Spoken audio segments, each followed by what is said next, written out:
नमस्कार दोस्तों, आपका इंडियन हिस्ट्री चैनल में स्वागत है। आज हम बात करेंगे उत्तर वैदिक काल से संबंधित राजनीतिक, आर्थिक, सामाजिक स्थिति के बारे में। तो आइए शुरू करते हैं उत्तर वैदिक काल।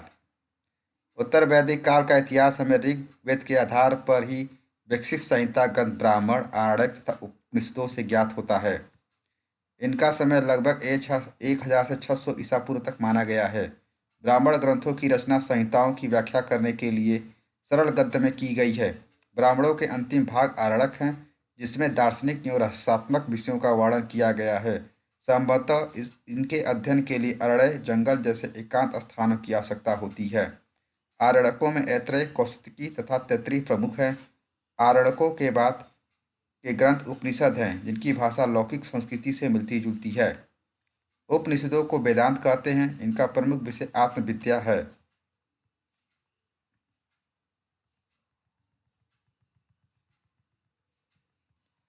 इस संस्कृति के लोग लोहे के अस्त्र शस्त्र एवं उपकरणों का प्रयोग करते थे। हस्तिनापुर, अंतरंजी खेड़ा, आलमगीरपुर, नोह आदि प्रमुख उत्खनन स्थल हैं।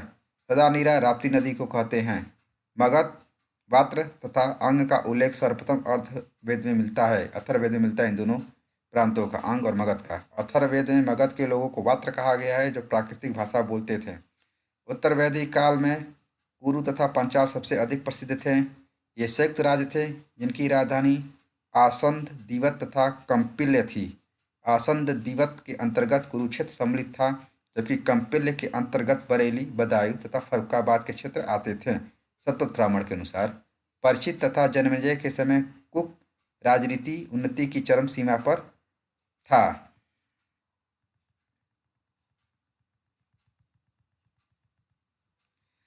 विदेह के राजा जनक प्रसिद्ध दार्शनिक थे। अब उत्तर वैदिक कालीन राजनीतिक संगठन। इस युग में राजा के अधिकारों में वृद्धि हुई।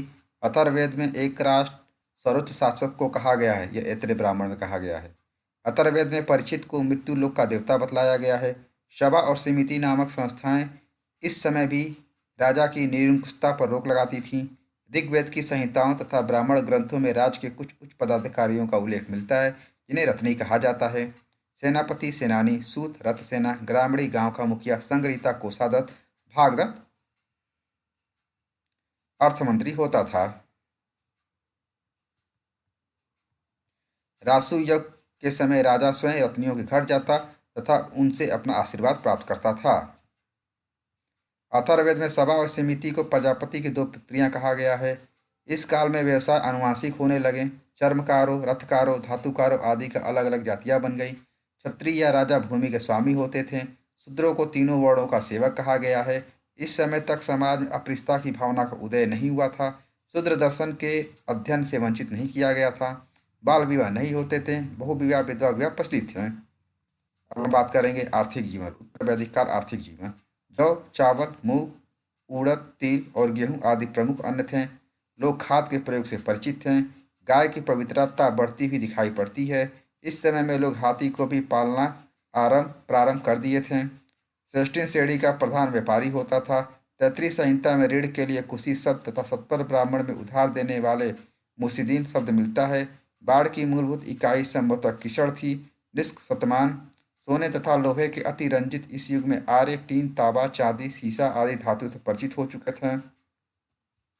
उत्तर वैदिक काल में लोहे का कृष्ण अयस्क कहा गया है।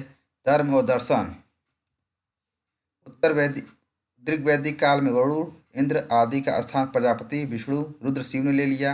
यज्ञों में पशु बलि की प्राथमिकता दी गई है। उपनिषदों में स्पष्टतः यज्ञों तथा कर्मकांडों की निंदा की गई है तथा ब्रह्म को एकमात्र सत्ता स्वीकार किया गया है। उपनिषदों के अनुसार आत्म साक्षात्कार ही मोक्ष है, जो अज्ञान नाम से संभव है।